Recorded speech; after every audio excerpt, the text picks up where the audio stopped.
Transparencia Electoral. Entrevistas. Un espacio para debatir con especialistas y activistas sobre los desafíos de la democracia en América Latina. Si les parece, damos inicio.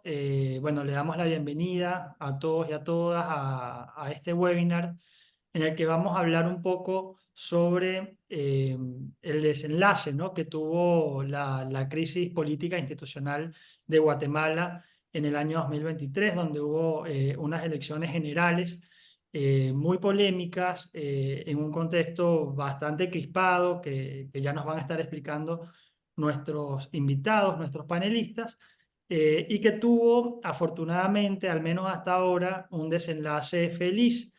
Y nos interesa mucho esta situación o este caso porque entendemos que la observación electoral, que es a lo que se dedica Transparencia Electoral, entre otras organizaciones, ¿no?, acompañamiento, monitoreo electoral, ha sido fundamental, ha sido determinante para llegar al día de hoy de la manera que Guatemala ha llegado, ¿no? Tuvimos una elección, como decíamos, muy polémica, muy crispada, donde había elementos institucionales que ya nos van a explicar, no quiero adelantarme, pero la observación electoral como figura, como herramienta de recopilación rigurosa, metodológica, de información para dar cuenta de cómo se da un proceso electoral y para generar insumos que permitan hacer incidencia, creo que fue determinante. Y como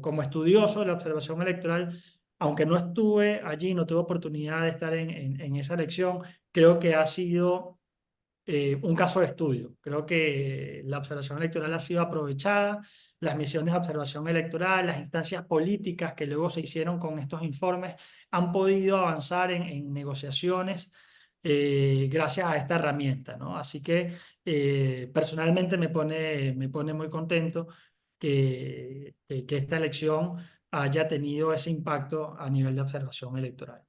Ahora bien, quiero darle la bienvenida a nuestros invitados.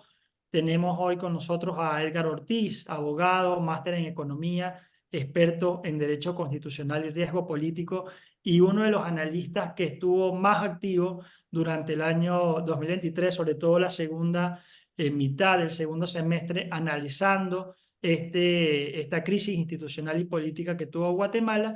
Y también vamos a tener a Alice Colombi, que es consultora en comunicaciones digitales y ha participado en 24 misiones de observación electoral de la Unión Europea y de la OSCE, ¿no? Una especialista con una dilatada trayectoria en este tema y que nos va a hablar un poco justamente de este aporte que la observación electoral pudo hacer a la situación de Guatemala, mientras que Edgar nos va a hablar un poco más de la coyuntura, ¿no?, el contexto en el que se dio esta elección.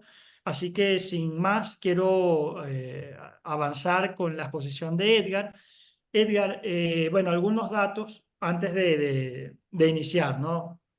El informe de la misión de la Unión Europea fue bastante duro, ¿no? Habló de un contexto de limitada separación de poderes, de restricciones a las libertades de expresión y prensa, de continuos ataques al Estado de Derecho, donde se usaron instituciones para incidir negativamente en la contienda electoral. Hubo algunos casos de inhabilitaciones, de ataques a partidos políticos. El informe en general, que lo pueden encontrar en internet, es bastante fuerte, pero al mismo tiempo se circunscribe muy bien a lo que pasó. O sea, no es exageradamente fuerte, sino que la verdad fue un contexto bastante complicado. Entonces, dicho esto, e invitando a todos los que participan a descargar el informe, quería preguntarte un poco acerca de los antecedentes, Edgar. ¿Cómo llegamos a esta elección? ¿Cuál era la situación política de Guatemala? Y un poco tocar el tema del pacto de la corrupción que desde hace décadas, ¿no?, por lo menos hace más de 10 años, se está intentando atacar. Bienvenido, Edgar. No, gracias Jesús por tu introducción, por tu bienvenida y por la invitación a Transparencia Electoral. Un gusto también saludar a Alice, a quien conocí durante su estancia en Guatemala en ese proceso de observación. Así que me da mucho gusto acompañarles a todos y todas. A ver, planteaste buenas preguntas, Jesús, porque creo que ahí están las claves del contexto electoral. Yo creo que Guatemala tiene la característica de recibir menos atención, porque claro, en una región marcada por Nicaragua y la dictadura de Ortega, el ascenso de Nayib Bukele, Guatemala parece como un caso menos interesante a los ojos del observador externo. Y aparentemente también, como no hay reelección presidencial en Guatemala todavía, somos el último país que queda sin romper ese candado, pues las dinámicas de poder son más volátiles y entonces aparentemente hacia afuera da la impresión de que la cosa no está tan mal como en los países vecinos. Ahora, ¿qué creo yo que es relevante recordar en el caso guatemalteco? Varias cosas. La primera es que Guatemala tiene la característica, como acabo de mencionar, de tener una alta volatilidad en la cabeza del Ejecutivo porque no hay reelección presidencial. Entonces, desde el año 86, cuando se transita la democracia en Guatemala, nunca un partido de gobierno repitió. Sí, o sea, como no puede repetir el presidente en ejercicio, pues normalmente se buscaba un candidato de consenso del partido de gobierno, pero nunca un presidente del partido saliente logró ganar las elecciones. De hecho, solamente una vez en el 99 pasó a segunda vuelta el candidato de gobierno. Luego fueron anecdóticos. Entonces, esa volatilidad es un contexto. Y de esa volatilidad nace el concepto que tú, Jesús, mencionabas, que es el concepto del pacto de corruptos o pacto de la corrupción.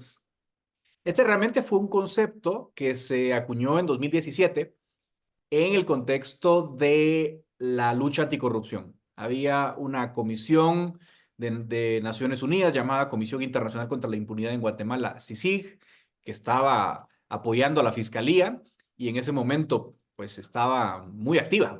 Había acusado a centenares de políticos, operadores y narcotraficantes también, y en ese momento, pues, la clase política le planta una resistencia a esa lucha anticorrupción, pero, como yo decía antes, no tenemos reelección presidencial, no tenemos partidos políticos fuertes.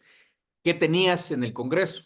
Bueno, tenías una amalgama de 15 partidos políticos, que aquí los partidos políticos son sellos de goma, no tienen demasiada institucionalidad, no tienen demasiado signo ideológico, no tienen tampoco muchas bases territoriales, son vehículos electorales más o menos.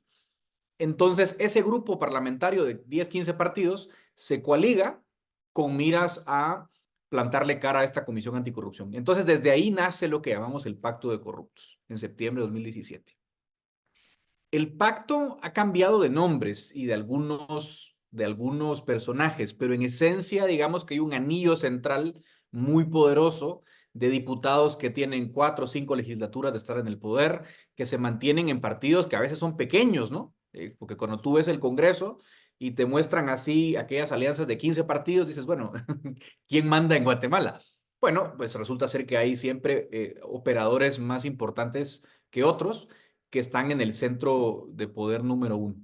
Y ellos obviamente mantienen un poder porque tienen una cuota de votos en el Congreso, condicionan los apoyos legislativos a que el Ejecutivo les dé algún tipo de apoyo en obra pública, en empleos en el Estado, en instituciones del Estado. Entonces, el pacto funciona de esa forma, ¿no? Condiciona al Ejecutivo a una suerte de negociación, no siempre muy transparente, dicho sea de paso, o de hecho, nada transparente, dicho sea de paso, pero ese es el modo de operar de la política. Ahora, ¿qué cambió en 2023? Porque creo yo que esto también suena como a la típica política latinoamericana, ¿no? Ahora, si hay un gran cambio en 2023, ¿cuál es?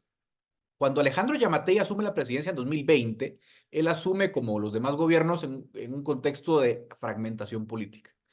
Pero de 2020 a 2023, bajo este modelo de repartición de favores, él había logrado mantener al pacto unido y había logrado mantener esa coalición en el legislativo.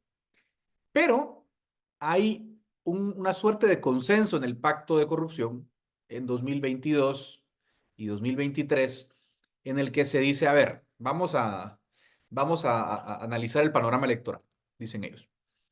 No estamos de acuerdo porque no somos un partido, somos una coalición, somos un pacto, no estamos de acuerdo quién va a ganar la presidencia, porque imagínate, en un contexto de 10, 15 partidos, pues cada quien tendrá sus intenciones de promover a su candidato presidencial. Y digamos que había un pacto tácito de competir entre ellos, pero se plantean algo bien importante y dicen, lo que no nos puede pasar es que un candidato presidencial fuera del pacto gane las elecciones. Y Guatemala tiene una característica bien importante en materia electoral.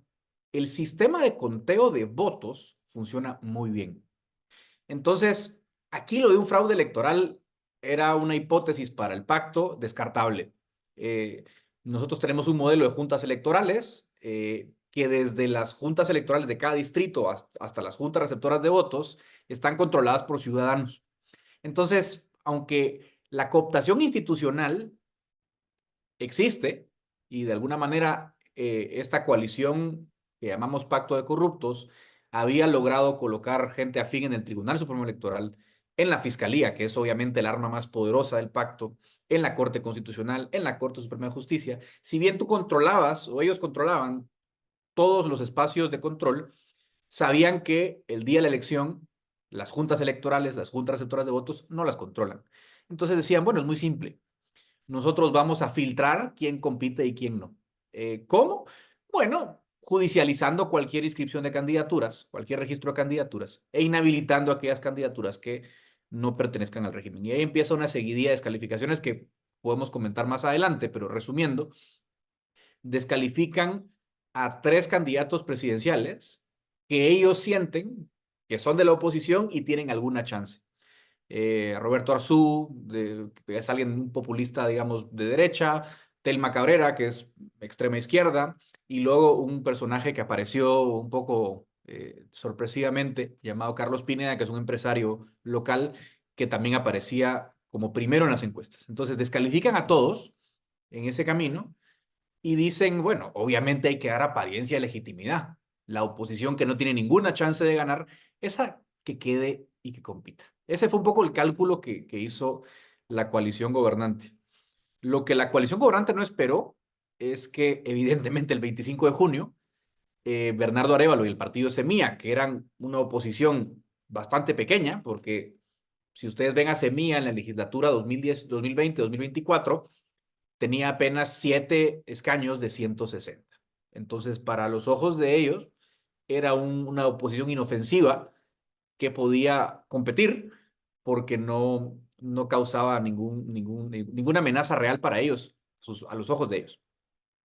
Entonces, para resumir, si se dan cuenta, la primera etapa, es decir, desde el registro de candidaturas hasta el día de la elección, la cooptación institucional permitió al pacto ejecutar el plan de inhabilitación de rivales.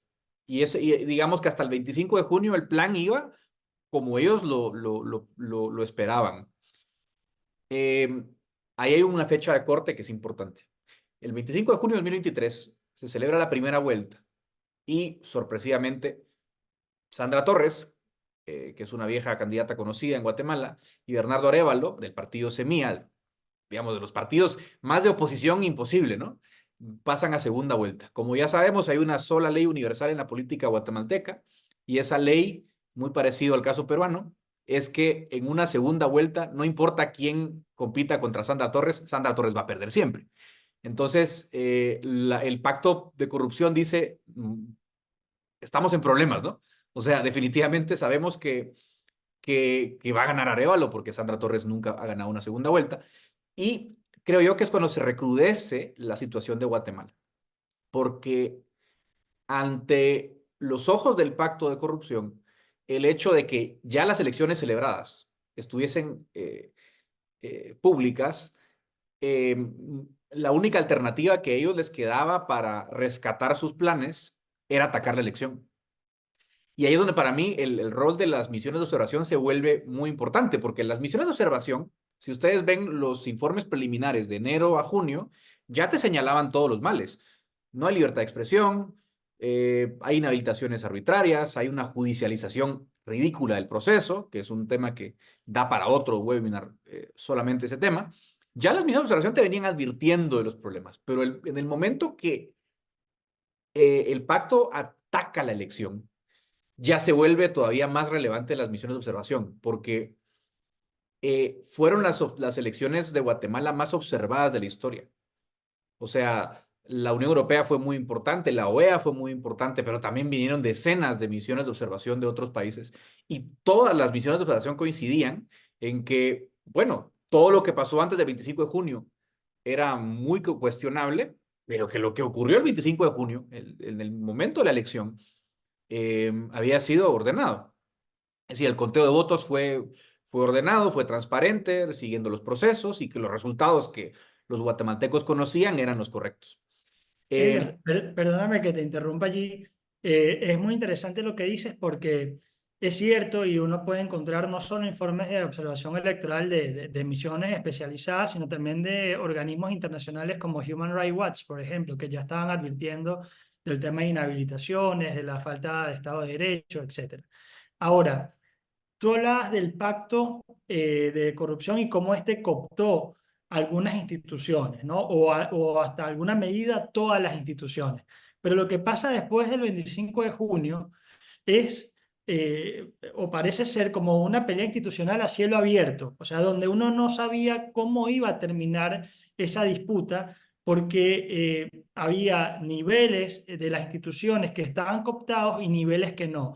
Y llama la atención que esto que dices de que el proceso electoral fue ordenado y, digamos, la jornada electoral, y eso lo dice la misión de la Unión Europea, de la OEA, etcétera, eh, incluso el Tribunal Electoral empieza a tomar una actitud más institucional y a verse atacada por otras instituciones. Pero fue el mismo Tribunal Electoral, y corrígeme si me equivoco, que participó de las inhabilitaciones previas en el proceso electoral. Entonces hay una actuación de la institución que cercena, ¿no?, el derecho político de ciertos candidatos, pero que luego, digamos, defiende los resultados que fueron, digamos, que resultaron, valga la redundancia, de la jornada electoral del 25 de junio. Sí, esa pregunta es bien importante y todavía digamos que tenemos hipótesis. Digamos, punto número uno, sí, en muchas de las descalificaciones, el Tribunal Supremo Electoral fue cómplice porque avaló las inhabilitaciones digamos, debajo del Tribunal Supremo Electoral hay un órgano que es el Registro de Ciudadanos, que es quien registra las candidaturas, pero todo eso se cuestiona y sube al Tribunal Supremo Electoral y en casi todos los casos el TSE lamentablemente fue cómplice de esas inhabilitaciones ilegales. Ahora, hay un tema muy interesante. La última gran inhabilitación que ocurre en Guatemala es la del candidato Carlos Pineda, que era realmente un outsider súper popular, un populismo, digamos, a la Rodolfo Hernández de Colombia, un tipo muy complicado. Y si ustedes ven esa inhabilitación, que fue para mí terrible, ¿por qué? Porque había cerrado el periodo de registro de candidaturas. Estábamos a un mes de las elecciones. Y solo en Guatemala te puede pasar que a un mes de las elecciones el líder de las encuestas sea descalificado y nadie diga nada. Es que eso parece una broma. Ahora, ¿por qué menciono este caso concreto? Porque no fue el Tribunal Supremo Electoral, fue la Corte Constitucional, que a su vez también avaló todas las actuaciones del Tribunal Supremo Electoral. Pero aquí no tuvo nada que ver el Tribunal Supremo Electoral. De hecho, el Tribunal Supremo Electoral en ese momento, cuando ven la agresividad con la que atacan al candidato Pineda, empieza a mostrar un poco de distancia. Dice, mire, yo no quiero jugar, digamos, en una agenda tan agresiva. Ya se dejaba ver que el Tribunal Supremo Electoral no estaba dispuesto a ir tan lejos, porque las inhabilitaciones no son una novedad en Guatemala. Lo que fue nuevo fue que fueran teledirigidas a la oposición. Eso sí fue nuevo. Ahora, después del 25 de junio, hay que decirlo, el Tribunal Supremo Electoral muestra absoluta institucionalidad, defiende el proceso, pero también creo que tiene que ver con que el pacto de corrupción se divide en dos, digamos, figurativamente. La línea dura y el ala, digamos, bueno, relativamente moderada, ¿no? El ala dura es la que dice, tenemos que anular elecciones, tenemos que repetir el proceso y tenemos que, básicamente, dinamitar el sistema para salvar nuestro proyecto.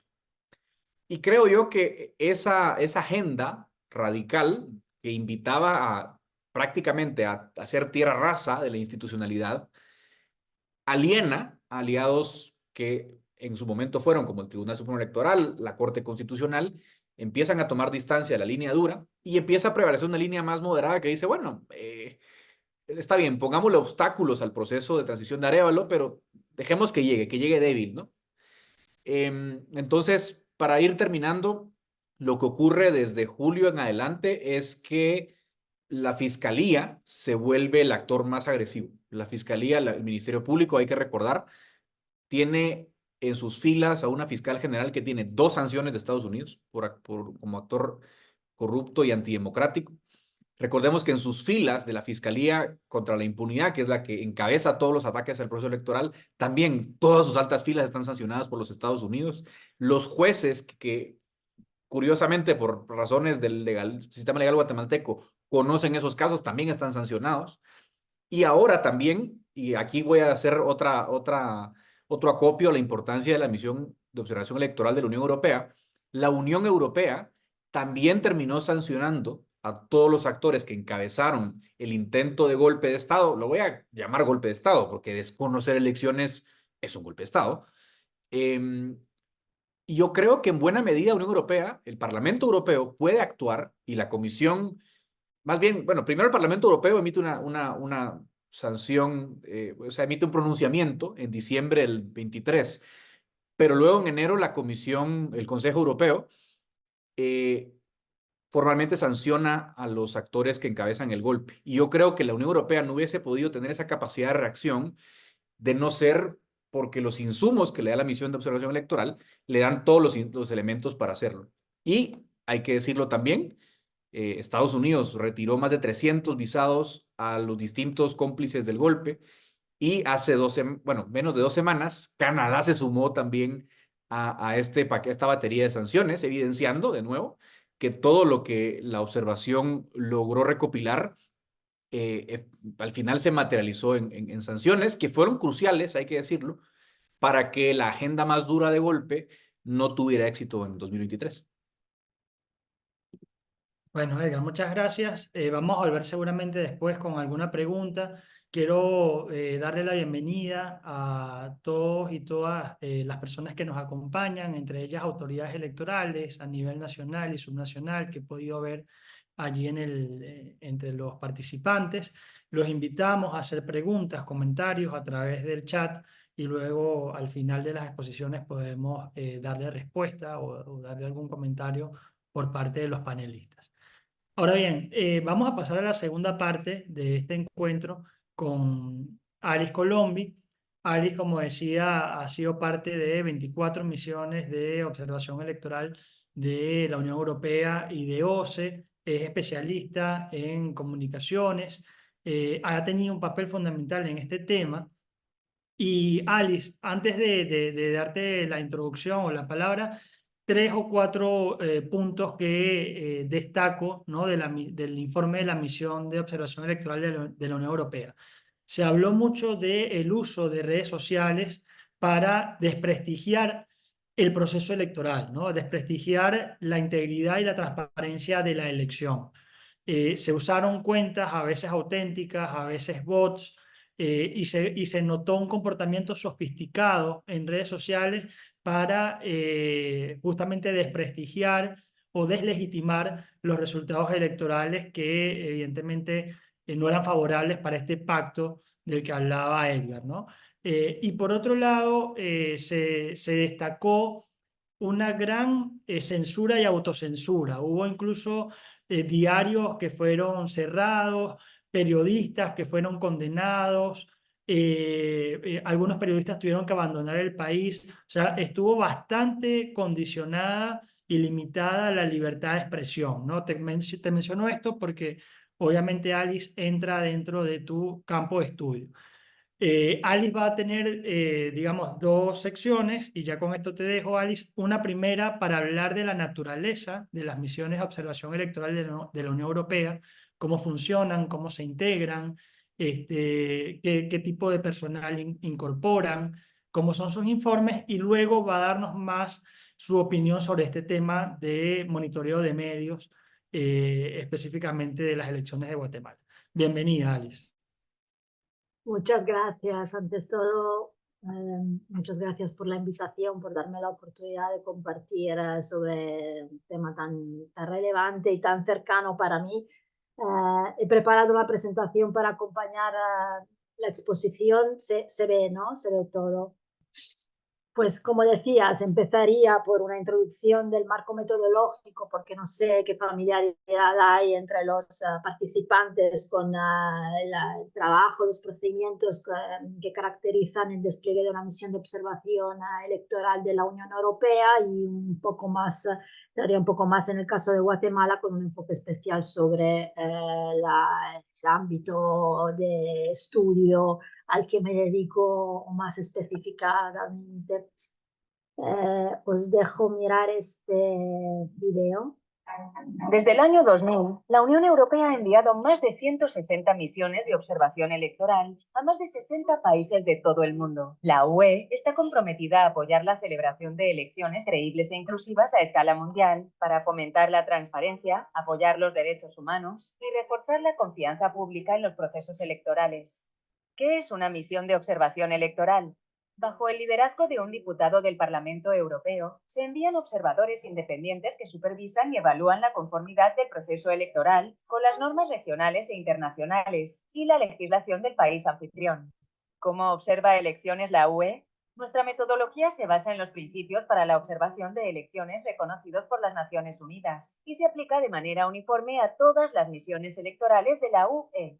Estas misiones solo se desplazan al lugar pertinente en respuesta a una indicación del gobierno nacional, y la UE y el país anfitrión acuerdan los métodos de trabajo de la misión antes de su llegada. Por ejemplo, que la misión podrá circular libremente y acceder a todas las fases del proceso electoral. Los observadores deben actuar con gran independencia e imparcialidad. Supervisan el proceso electoral, incluidos los colegios electorales, y recopilan y verifican informes de todo el país sobre posibles deficiencias. No se tienen en cuenta los rumores. En los informes solo se recogen los hechos que han presenciado o verificado los observadores. En las 48 horas siguientes a la jornada electoral, se presentan los hallazgos preliminares y solo se divulga un informe final completo una vez ha finalizado el proceso electoral. ¿Qué evalúan los observadores? La imparcialidad de la administración electoral, el acceso equitativo a los recursos públicos disponibles para los partidos y los candidatos, la libertad de los partidos políticos y los candidatos para hacer campaña, expresar opiniones y acceder a los medios de comunicación estatales, el proceso de votación y el recuento de votos, el respeto al Estado de Derecho, la inclusión de las mujeres, los jóvenes y los grupos vulnerables en el proceso electoral. ¿Qué efectos surten las misiones de observación electoral de la UE? Desalientan el fraude, generan confianza y promueven un ambiente pacífico. Proporcionan una evaluación fáctica del proceso electoral y recomendaciones objetivas sobre cómo mejorarlo. Apoyan la reforma de leyes electorales y la consolidación de unas instituciones democráticas eficaces y responsables.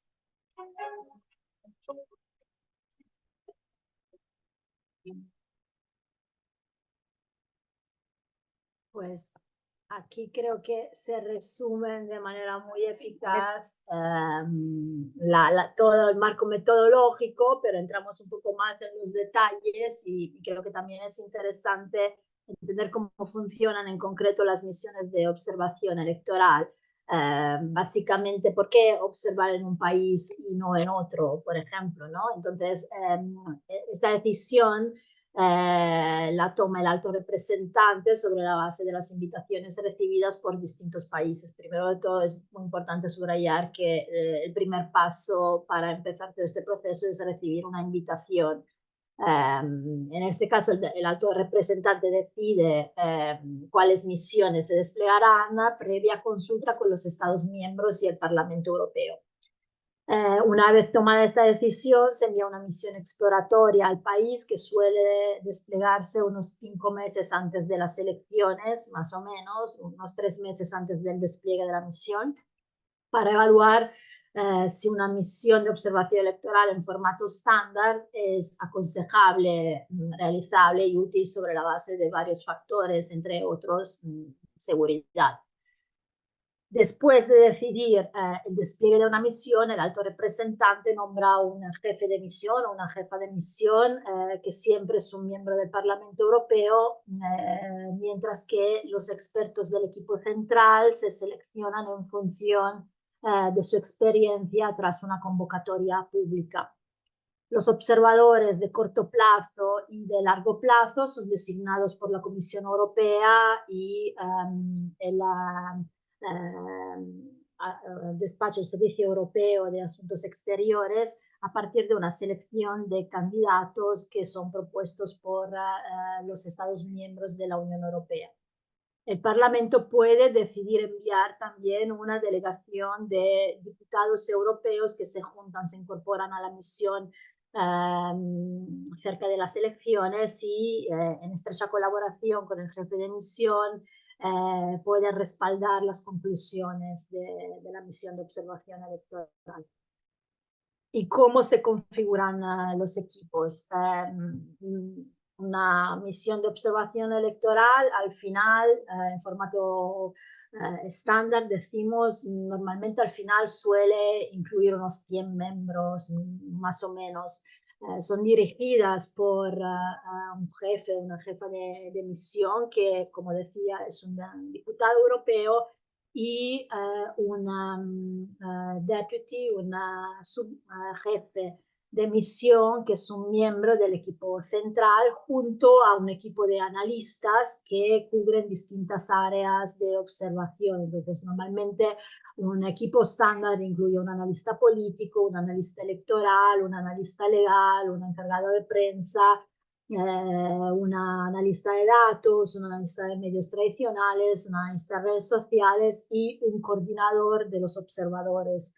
Porque unos 15 días después del despliegue del equipo central se juntan a la misión los observadores de largo plazo, que también llevan a cabo una observación de largo plazo, porque se quedan en el país básicamente durante casi el mismo tiempo del equipo central y un par de semanas después del día de las elecciones, y un equipo de observadores de corto plazo que se juntan cerca de las elecciones para reforzar la presencia en las mesas de votación y salen del país unos pocos días después de las elecciones. También, como mencionaba, se agrega a la misión una delegación de diputados europeos pocos días antes de las elecciones y observadores reclutados localmente de la comunidad diplomática que contribuyen a reforzar esa presencia al día de las elecciones en los centros de votación. La misión de observación realiza un análisis integral del proceso electoral basándose en una observación, como decíamos, de largo plazo, durante la cual los observadores se reúnen con varios actores del entorno del proceso electoral, administración electoral, candidatos y candidatas, medios de comunicación, representantes o especialistas del entorno digital, las compañías tecnológicas, periodistas, líderes de opinión, creadores de contenido, varios actores que puedan aportar para realizar un informe que cubre distintas áreas de observación. Y decimos que una de las funciones principales durante la observación a lo largo de la campaña es identificar irregularidades que se exponen en un informe preliminar que se publica un par de días después de las elecciones. Estas mismas observaciones se incluyen también en el informe final que se publica un par de meses después de las elecciones, aunque el objetivo final, decimos, principal del informe final, aparte de incluir un análisis de todo lo observado, una evaluación de la misión de observación sobre todo el proceso electoral, se añade la componente de las recomendaciones. Básicamente un par de meses después de las elecciones, entre 2 o 3 meses, dependiendo del calendario también electoral, una pequeña delegación de expertos de la misión vuelve al país con el jefe de misión para entregar el informe final a las autoridades y a los actores del proceso interesados e implicados en la implementación de las elecciones, de las recomendaciones. Se presenta este informe en una conferencia de prensa y se organizan mesas redondas para intercambiar una mesa redonda para intercambiar con los actores, y básicamente a largo plazo, después de esta presentación y de compartir todo esto, a largo plazo el Servicio Europeo de Acción Exterior, el Consejo de Europa, la Comisión Europea y los Estados miembros realizan un seguimiento sistemático de la aplicación de las recomendaciones formuladas por la misión. El seguimiento de las recomendaciones forma parte integrante del diálogo de la Unión Europea con los países socios e informa proyectos, por ejemplo, de asistencia electoral y gobernanza. Entonces, esto básicamente es lo que se hace con los hallazgos de una misión.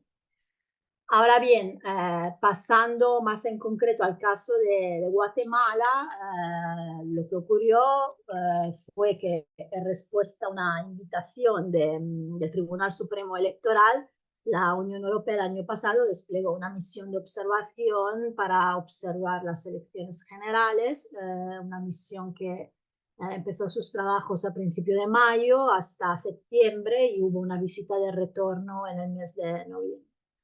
Fue encabezada por el eurodiputado Jordi Cañas, y el equipo constó de un equipo central de 12 expertos electorales, 40 observadores de largo plazo desplegados en pareja en las distintas regiones del país, y 44 observadores de corto plazo que se juntaron para reforzar la observación acerca de las elecciones. También se juntó una delegación del Parlamento Europeo y los diplomáticos de países europeos acreditados en el país, como mencionaba anteriormente. Ahora bien, yo, para resumir el impacto de la observación electoral en Guatemala, creo que quisiera citar este artículo que se publicó pocos días después de la toma de la investidura del presidente electo, un artículo de Human Rights Watch, porque creo que resume perfectamente lo que opino, y muchos observadores pudieron comentaron, e incluido, reitero, el propio alto representante múltiples veces. Básicamente ellos escribían que durante las elecciones en Guatemala la misión de observación de la Unión Europea desempeñó un importante papel desmintiendo las falsas acusaciones de fraude, denunciando los ataques a la integridad electoral, como decía Jesús también hace poco. Y el apoyo de la Unión Europea no terminó cuando sus observadores abandonaron el país, que es lo que efectivamente hace de Guatemala un estadio, un caso de estudio. La Unión Europea ha permanecido vigilante, condenando repetidamente los ataques contra el proceso democrático. En Guatemala, y desde Bruselas, advirtió de que anular los resultados electorales perjudicaría las relaciones entre Guatemala y la Unión Europea, y calificó estas maniobras de la Fiscalía General de intento de golpe de Estado. El Parlamento Europeo adoptó enérgicas resoluciones condenando los intentos de anular los resultados electorales, así como la persecución arbitraria de fiscales, jueces y periodistas independientes. Y en diciembre, el Consejo de la Unión Europea acordó adoptar un marco de medidas restrictivas, incluidas restricciones de visados y congelación de activos, contra los funcionarios que trataran de socavar las elecciones. Y en una clara señal del interés de la Unión Europea por el Estado de Derecho y la integridad del proceso democrático guatemalteco, el jefe de la diplomacia de la Unión Europea, Borrell, viajó a Ciudad de Guatemala para asistir a la toma de posesión de Arévalo. Yo creo que ahí se resume lo que ocurrió, y efectivamente se basa sobre los múltiples comunicados que tanto la delegación de la Unión Europea en Guatemala como la Oficina de Asuntos Exteriores del equipo de prensa en Bruselas publicó durante la campaña electoral y después. Ahí he recopilado unos cuantos y hay más. Estos, por ejemplo, son del 16 de noviembre, del 29 de noviembre, 8 de diciembre, 12 de diciembre, 20 de febrero. Es decir, no solo durante el trabajo de los observadores en el terreno, sino que también después de la visita de retorno y de la presentación, la entrega del informe final, hubo un seguimiento político desde Bruselas que va más allá de la misión de observación electoral, que termina en principio de septiembre con la salida del equipo central del país, y ya entra más en el marco del diálogo político. Y el mismo alto representante de la política exterior europea utilizó sus propias cuentas redes sociales múltiples veces, utilizando términos fuertes. No sé, el 9 de diciembre dice: la Unión Europea condena intentos de anular las elecciones en Guatemala sobre la base de acusaciones espurias de fraude, un intento de golpe de Estado que impactará sobre las relaciones entre la Unión Europea y Guatemala. O sea, fue contundente en sus declaraciones, que acompañaban efectivamente todo estos comunicados desde Bruselas. Aquí quise extraer, por ejemplo, para concluir esa parte,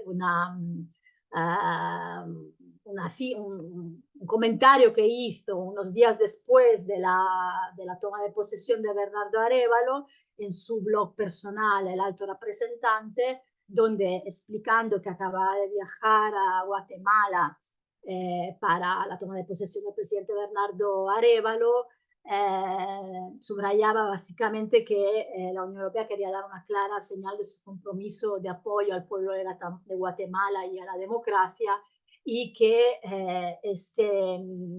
todo este trabajo que se hizo sirve como un estudio de caso de lo que es posible cuando las herramientas de la política exterior de la Unión Europea se utilizan de manera que se refuercen mutuamente.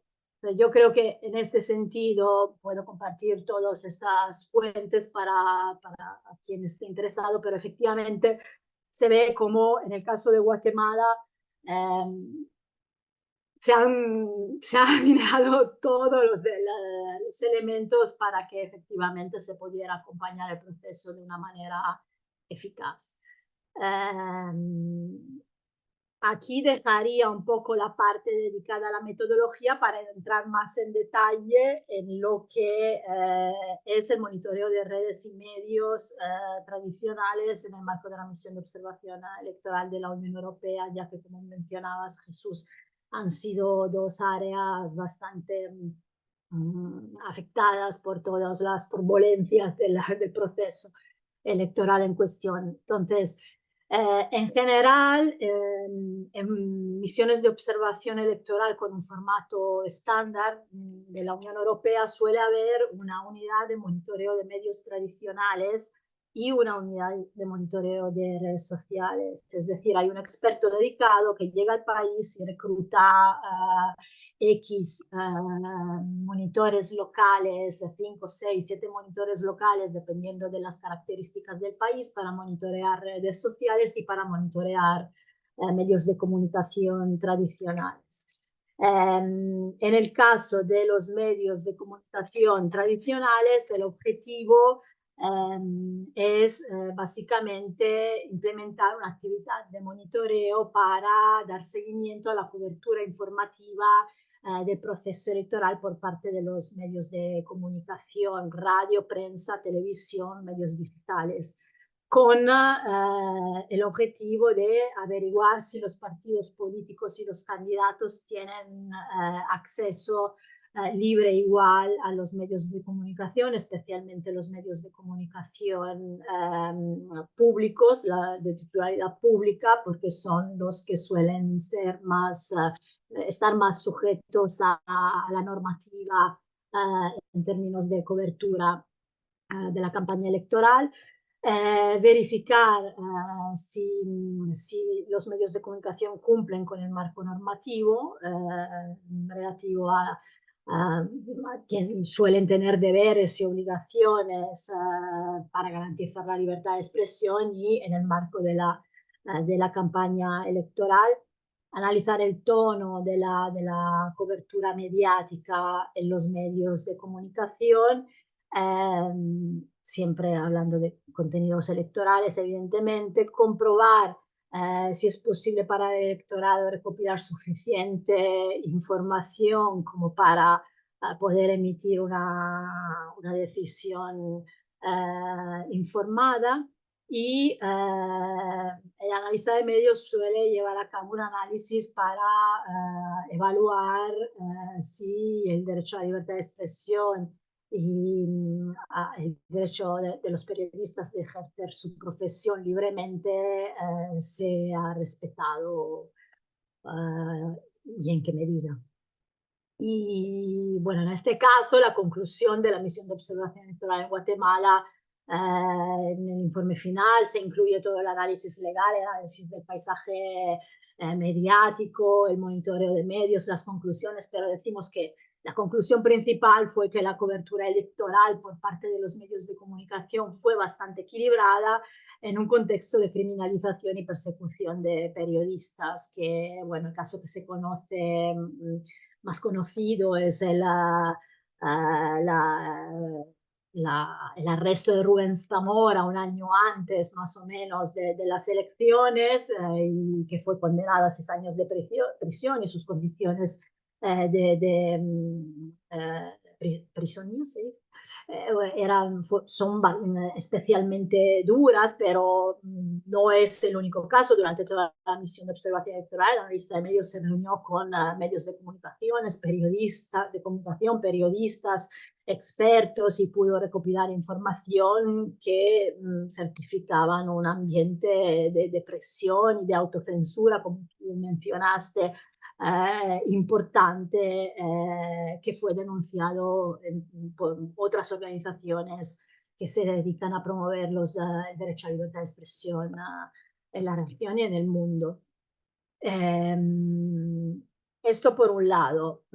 Como mencionábamos, también hay una unidad teníamos nosotros, y suele haber una unidad de monitoreo de redes sociales. En este caso, teníamos 5, recluté yo personalmente 5 personas localmente que me apoyaron en este trabajo.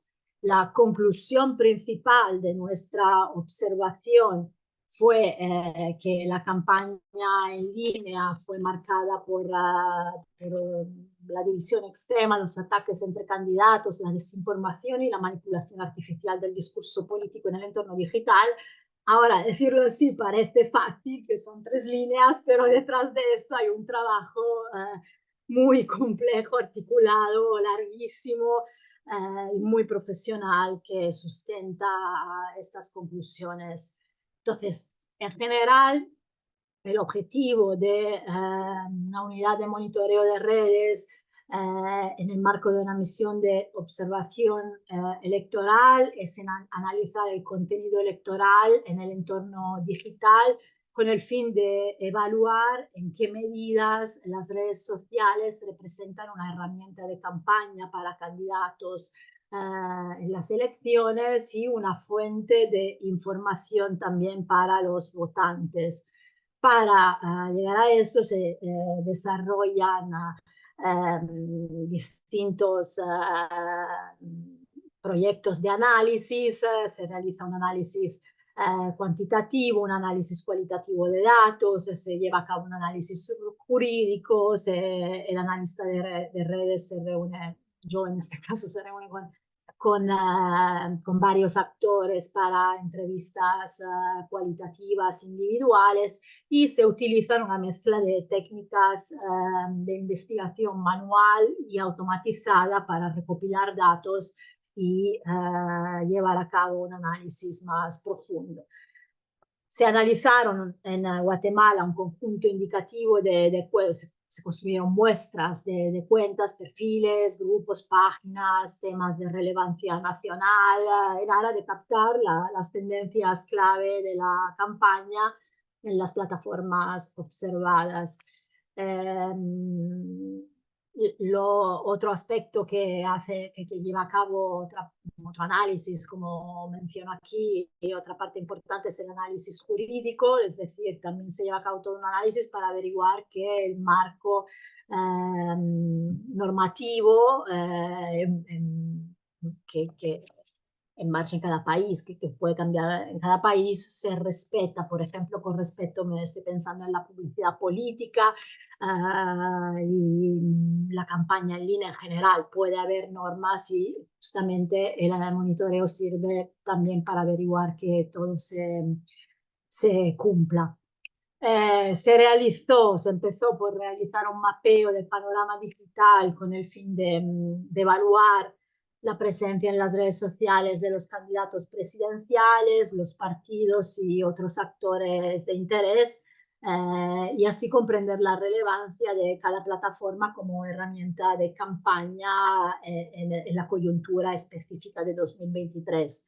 Como decía, se diseñaron diferentes proyectos de monitoreo basados en temas prioritarios identificados mediante consultas preliminares con actores del proceso o varias reuniones a través de las cuales pude guiar mi trabajo.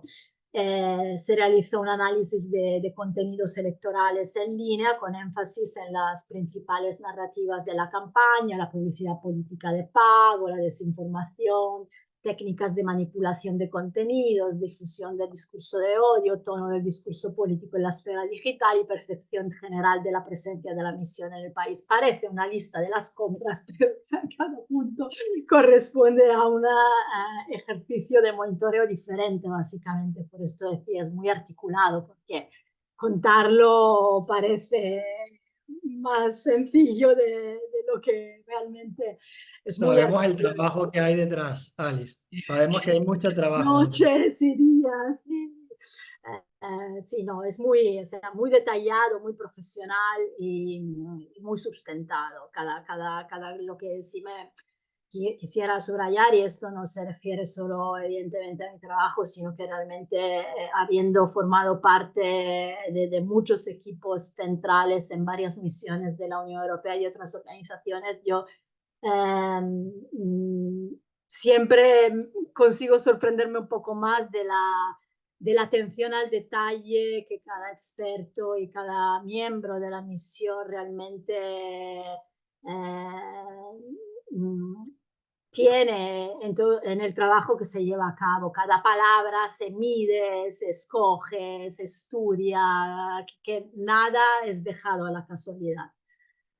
Entre las conclusiones principales, por decir que Facebook y TikTok fueron las plataformas más utilizadas para hacer campaña puede parecer obvio, pero si lo pusimos es porque lo comprobamos.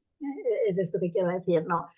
Y de hecho, uno podría pensar X se utilizó para hacer campaña y RA sí se utilizó, pero tomando en cuenta todos los datos y los factores, fue menos eficaz para llegar al electorado y se utilizó mucho más, se prestó mucho más a operaciones de manipulación por parte de actores en que actuaban, a veces también de forma coordinada. Identificamos dinámicas coordinadas para impulsar tendencias. TikTok resultó ser la herramienta digital más potente, no solo porque es de difusión recién y ha crecido mucho la presencia en la plataforma en los últimos meses, años, pero también por otra razón es que los contenidos que originalmente se publicaban están en esta plataforma efectivamente se difunden muy fácilmente tanto por WhatsApp como por otras redes sociales. Entonces, realmente es como una, o sea, no solo permite publicar, sino que ampliar la difusión a través de otras redes. E Instagram también, pudimos constatar que Instagram también fue una importante fuente de información para el electorado porque se utilizó mucho, sobre todo los creadores de contenidos, lo utilizaron mucho para difundir lives de entrevistas con candidatos. Entonces realmente se elaboró contenido específico para Instagram y difundido por esta plataforma, tanto por creadores de contenidos como por la sociedad civil, varias realidades de la sociedad civil. Los medios tradicionales también utilizaron ampliamente las plataformas para llegar a una audiencia más amplia. Pudimos ver cómo realmente la gran mayoría de los medios tradicionales, escritos, prensa, radio, estaban muy presentes en las redes sociales. Se constató que todas las plataformas objeto de monitoreo se utilizaron indebidamente para tergiversar el discurso político en el ámbito digital y generar desorden informativo a través de múltiples tácticas. Y durante el periodo electoral se crearon decenas de cuentas sospechosas en varias plataformas, desde las cuales se desarrollaron campañas de desinformación y difamación y se lanzaron ataques personales, acusaciones, a veces de forma coordinada. Ahí también, o sea, teníamos todo un listado y archivo de cada ataque, en qué día, en qué momento, en qué tema. Se observaron cuentas de redes sociales que se presentaban como medios de comunicación y que alimentaron falsas narrativas desde las plataformas con encuestas de opinión engañosas que se difundían en formato de publicidad de pago en Instagram, a través de Instagram y Facebook. Y eso permite realmente darle una difusión mayor, porque el contenido orgánico a menudo tiene un alcance muy limitado, pero cuando se paga para difundir, pues entonces una encuesta falsa puede tener un impacto. Se difundieron a través de esos medios falsos campañas de desinformación que se presentaban como contenidos producidos por medios de comunicación nacionales e internacionales de prestigio, o sea que, por ejemplo, de la CNN o el medio guatemalteco Soy 502, había contenidos que se atribuyeron de forma falsa a estos medios de comunicación para dar a entender que era actualidad y en realidad era desinformación.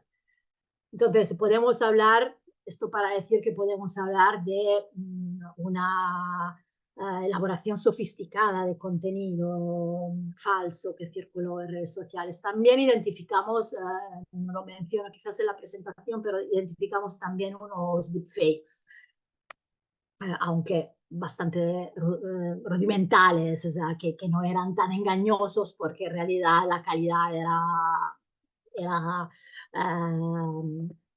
baja. Por último, una combinación de información de contexto a través de las entrevistas que mencioné anteriormente y de observación directa permitió identificar una red consolidada de actores que actuaron repetidamente de forma coordinada para impulsar tendencias, como mencionaba, y dirigir ataques selectivos contra varios actores, incluido miembros de la misión de observación y la propia misión de observación electoral de la Unión Europea y de otras misiones también.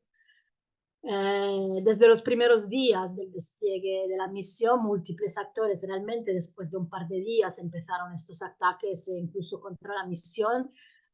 Múltiples actores informaron del amplio uso de grupos anónimos por parte de grupos anónimos de la plataforma X, que básicamente difundían a través de una mezcla de cuentas falsas y verdaderas, mensajes de desinformación y ataques directos contra actores involucrados en el proceso electoral. En Guatemala el fenómeno es conocido como Net Center y básicamente en esta infografía representamos el mecanismo de difusión de un mensaje. Normalmente lo que decimos, este mecanismo está compuesto por una cuenta principal, que es una cuenta madre, pero puede ser también más de una.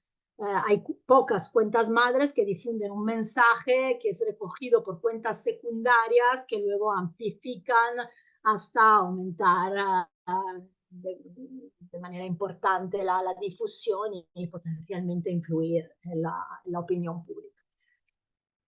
Yo pararía aquí y he puesto en la chat el informe final, donde hay una sección, aparte del contenido dentro del texto del informe, hay un anexo dedicado al monitoreo de medios tradicionales y un anexo dedicado al monitoreo de redes, donde realmente se puede ver un poco más en detalle la metodología, las conclusiones y ya está. No sé Alex, si muchísimas preguntas. gracias. Muy completo el análisis, muy interesante y da para otro webinar, ¿no? Simplemente ponerse a especificar o a estudiar más a profundidad cada punto, ¿no? Yo quiero invitar por última vez, porque ya estamos terminando, a los asistentes a que hagan alguna pregunta, algún comentario. Yo tengo varios, así que voy a ir haciéndolos. A ver si hay alguna pregunta más y si no, Alice y Edgar lo dejamos hasta acá. Voy a pedirles en este caso respuestas cortas, muy cortas para ya terminar con esta fase del webinar. Hay una cosa que pensaba mientras los escuchaba a los dos, ¿no? Tanto a Edgar como a Alice. Hubo en el pacto de corrupción, permítanme este concepto, ¿no? Ese pacto que gobernaba o quizás hasta un punto todavía continúa en las instituciones guatemaltecas. Hubo una decisión estratégica de no escalar en la avanzada autoritaria, ¿no? O sea, ese pacto, imagino yo, y esto es pura especulación, ¿no? Es una pregunta para Edgar, tuvo la posibilidad de desconocer completamente los resultados electorales, ¿no? Y avanzar hacia un autoritarismo cerrado o un autoritarismo donde se desconocían los resultados. Y no lo hizo, ¿no? No lo hizo porque intentó ciertas estrategias que no le dieron resultados y como conclusión, Bernardo Arévalo es el presidente en ejercicio de Guatemala. Edgar, ¿qué crees tú que pasó en un continente donde se avanza con los autoritarismos? Tenemos a Venezuela, a Cuba y a Nicaragua, ¿no? Ya de más larga data, pero tenemos otros regímenes, incluso en Centroamérica, que no tienen problema en tomar la vía autoritaria. ¿Qué pasó en Guatemala para que estos actores, que son finalmente los que determinan qué pasa en la política, eh, definieran, digamos, que Bernardo Arévalo asumiera la presidencia? Te voy a decir qué pasó y creo que son 3 o 4 factores. El primero, creo yo, fue el factor popular, ¿sí? El factor popular yo lo distingo en dos ramas. Primero, la elección de Bernardo Arévalo. O sea, realmente el hecho de que Arévalo haya sido votado en primera vuelta le da un toque de legitimidad al rechazo al régimen, ¿no? Yo creo que eso es una variable importante. Y la segunda variable popular que pesó, a mi juicio, fueron las movilizaciones que vimos en Guatemala en septiembre-octubre. Es decir, tuvimos movilizaciones importantes. Tuvimos bloqueos por 2, 3 semanas en casi todas las rutas importantes del país, algo que no veíamos, bueno, no veíamos nunca realmente, incluso en era democrática. Entonces, creo que la presión popular era muy grande. Entonces, a diferencia de Nayib Bukele, que tú ves encuestas y te dicen el 90% lo aprueba, y yo siempre lo decía en broma, es más popular Daniel Ortega que Alejandro Yamatei, no es broma. O sea, era un régimen tan impopular que realmente en esa avenida estaba muy complicado, afortunadamente. El segundo elemento, creo yo, fue la fragmentación política. No es tanto un consenso del pacto de decir, bueno, respetemos la norma democrática, como el hecho de que tenías diferentes agendas a lo interno del pacto, algunos que sí querían dar un golpe y que básicamente te decían abiertamente, pues da igual la norma democrática, aquí hay que limpiar el país del comunismo y cualquier cuestión que ellos inventaban, ¿no? Versus otra ala del pacto que decía, bueno, y si coexistimos con Arévalo. Entonces creo que esa fragmentación pesó mucho a la hora de que no se fueran de cara al golpe. Y tercero, yo insisto mucho en que sin la comunidad internacional tan alineada digamos, en un mensaje pro democracia, probablemente la ala dura se hubiera impuesto. Pero nosotros, por ejemplo, con un grupo de colegas, ganamos un amparo ante la Corte Constitucional el 14 de diciembre, contra todo pronóstico. Nosotros le pedimos a la Corte un amparo para obligar al Congreso a darle posesión al presidente Arévalo.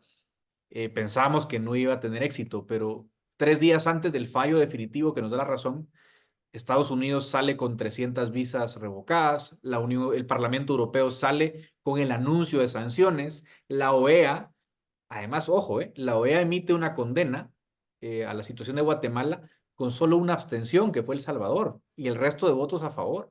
O sea, tú veías a toda la comunidad internacional en su conjunto condenando el régimen de Guatemala, y eso pesó mucho. No me cabe duda de que esa pata, esa presión internacional, sí llegó a pasar factura dentro de la propia fragmentación del pacto. Y muchos actores del pacto que pensaron en algún momento irse con la agenda golpista dijeron no, mejor no.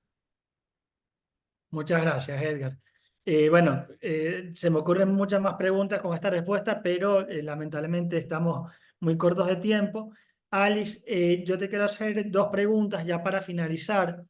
Una de ellas, que tiene que ver más con el monitoreo que hicieron, es qué herramientas se usaron para desprestigiar o deslegitimar los hallazgos de las misiones de observación electoral. Hubo algunos intentos coordinados para deslegitimar esos hallazgos, para deslegitimar la presencia de la misión de la Unión Europea o de la Organización de Estados Americanos en las elecciones de Guatemala, y si fue así, ¿cómo operó?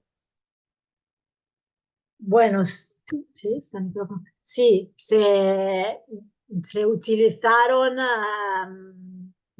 una táctica que creo que se ha utilizado en otros momentos, que se me explicó que se utilizó también en otros momentos anteriormente de la historia de Guatemala. Seguramente es la exposición de fotos personales, o sea, decimos señalar a personas y utilizar frases ambiguas que quizás no se entiendan directamente si no conoces de cerca la historia del país, pero la gente local sí entiende por dónde van porque tiene referencias con un pasado oscuro del país.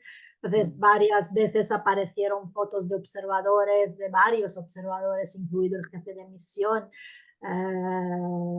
miembros del CORTIM, observadores de largo plazo, aparecieron en redes sociales con estas, decimos, frases que decían y no decían, pero quien tenía que entender, entendía, decimos, ¿no? Entonces, ahí hay que hacer, ahí entra en juego la importancia de tener un equipo local, no solo evidentemente los especialistas de monitoreo de redes, pero no solo el equipo de monitoreo de redes, porque realmente la misión contó con un enorme equipo local que apoyó a todos los expertos, a todos los observadores. Entonces ya no son 3, 4, 5 personas que hacen un análisis, sino que se puede comprobar internamente a través de muchas lecturas.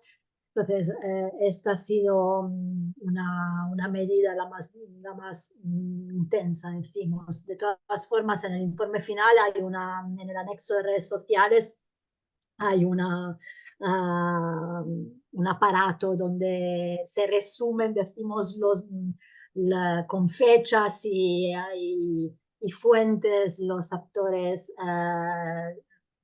principales, los ataques principales que recibió la misión.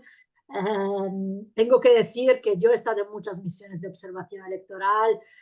He visto algo en en términos de ataques anteriormente, pero realmente nada de comparable de lejos a lo que ocurrió en Guatemala. Nunca se me había ocurrido anteriormente resumir los ataques a una misión dentro de un informe final. Aquí llegó un momento donde nos dimos cuenta que efectivamente ya no era el usuario anónimo, sino que actores conocidos, incluso políticos, incluso medios de comunicación, que claramente tienen el derecho, todo el mundo tiene el derecho a libertad de expresión y de hecho no estoy contando algo que sea ilegal.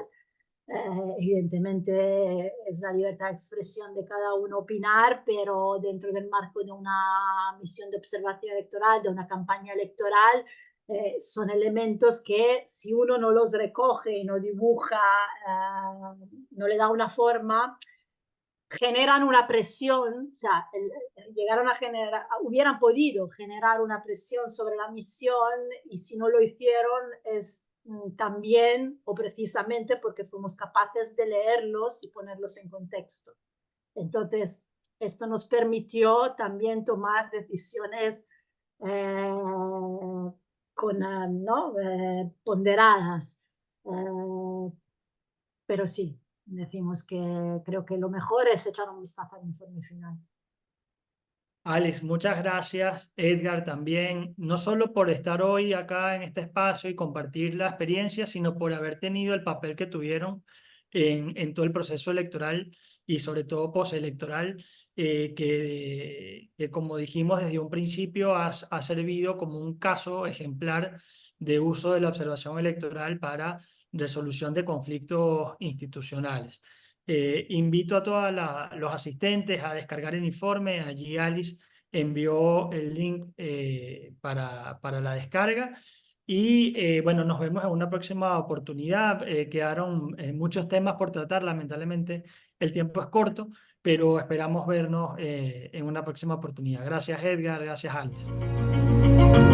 Esto fue Transparencia Electoral y Demo AMLAT Entrevistas, un espacio para debatir con especialistas y activistas sobre los desafíos de la democracia en América Latina.